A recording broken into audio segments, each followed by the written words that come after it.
Morning students, today is our chapter third of civics. हम कर रहे थे थर्ड चैप्टर स्विक्स का, और इसमें जो हमने क्या रीड किया, जो गवर्नमेंट होती है, स्टेट गवर्नमेंट, और जो उसकी टेन्योर होते हैं, कार्य होते हैं, पावर होती है, जो फंक्शंस होते हैं, वो हमने रीड किया था। हमने लेजिस्लेचर के फंक्शन रीड किया, उनके बीच में रिलेशन रीड किया, और आज हम रीड करेंगे स्टेट एग्जीक्यूटिव। जो एग्जीक्यूटिव होती है, जो कार्यपालिका होती है, उनका क्या कार्य होता है। The state executive consist of the governor, the chief minister and the council of ministers. The state executive क्या करती है, गवर्नर, चीफ मिनिस्टर और काउंसिल मिनिस्टर को क्या करती है, कंसिस्ट करती है। They run the administration of the state according to the laws passed by the legislature. Legislature जो कानून बनाती है, कानून को पास करती है, उसके बाद उस कानून को चलाने का कार्य एग्जीक्यूटिव का होता है। The governor is the constitutional head of the state. जो गवर्नर होता है वो स्टेट का संवैधानिक मुखिया होता है, कॉन्स्टिट्यूशनल हेड होता है। He works in accordance with the advice of the chief minister and his council of ministers.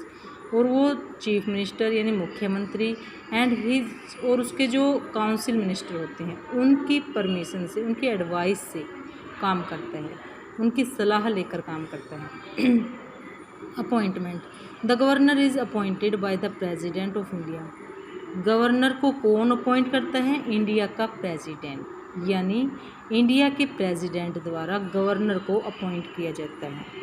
He is appointed for 5 years, 5 साल के लिए उसको अपॉइंट किया जाता है, यानी उसको उसके पद पर कितने साल के लिए, कार्य पर रखा जाता है, 5 साल के लिए रखा जाता है। But can be removed from office by the president, पर उसको रिमूव किया जा सकता है प्रेसिडेंट के द्वारा उसकी एक्सपायरी टर्म से। देखो, वो प्रेसिडेंट की सलाह से काम करता है गवर्नर, और 5 साल के लिए प्रेसिडेंट उसको रखता है कार्य पर। लेकिन जब गवर्नर की इच्छा हो, कुछ काम समझ ना आए, तो उसको 5 साल से पहले भी नौकरी से निकाल सकता है। इन अदर वर्ड्स, दूसरे शब्दों में, governor remains in office till the pleasure of the president. दूसरे शब्दों में अगर हम कहें तो इसका मतलब ये है कि गवर्नर तब तक ऑफिस में रह सकता है, तब तक ऑफिस में काम कर सकता है, जब तक प्रेसिडेंट उसके कार्यों से खुश होता है। अब गवर्नर बनने के लिए क्या क्वालिफिकेशन चाहिए। A person must have the following qualifications. He must citizen of India, वह भारत का नागरिक होना चाहिए। उसकी एज 35 ईयर्स कंप्लीट कर चुकी होनी चाहिए। He should not be holding any office of profit under any state government और सेंट्रल गवर्नमेंट। उसको स्टेट गवर्नमेंट और सेंट्रल गवर्नमेंट का कोई कर ना देना हो, कोई टैक्स ना देना हो। He should not be A member of parliament और एनी स्टेट लेजिस्लेचर। वह किसी मेंबर पार्लियामेंट का और किसी पार्लियामेंट का और स्टेट लेजिस्लेचर का मेंबर नहीं होना चाहिए।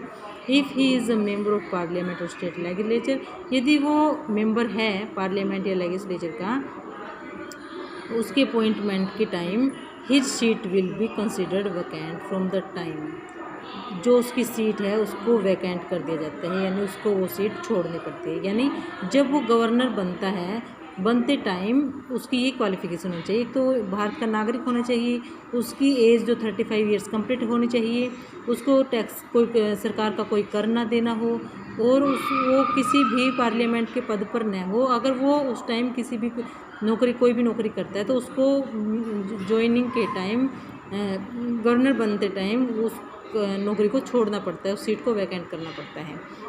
On the basis of conveyance, he should not be a resident of the state of which he is to be appointed governor। और जिस स्टेट में उसको गवर्नर अपॉइंट किया जाता है, उस स्टेट का उसमें उसका रेजिडेंस नहीं होना चाहिए। अब उसकी सैलरी क्या होती है गवर्नर की, और अलाउंस क्या होते हैं। वो सैलरी और प्लस अलाउंस दोनों चीज़ें लेता है। सैलरी जो मंथली मिलती है, और अलाउंस मतलब जो कहीं पर आता है जाता है गवर्नमेंट के काम से, उसका जो खर्च लगता है वो अलाउंस होता है। सैलरी भी मिलती है और वो प्लस एडवांस, वो जो खर्च भी मिलता है उसको, ठीक है, और वो फिक्स होता है और उसको टाइम टू टाइम मिलता रहता है। एट प्रेजेंट में जो उसकी सैलरी होती है गवर्नर की, वो 3,50,000 पर मंथ होती है। इसके अतिरिक्त he is entitled to Raj Bhavan the official resident of the governor fully furnished. जो ऑफिशियल रेजिडेंस होता है गवर्नर का, राजभवन, उस पर भी उसका पूरा हक होता है, अधिकार होता है। Okay students, thank you for today.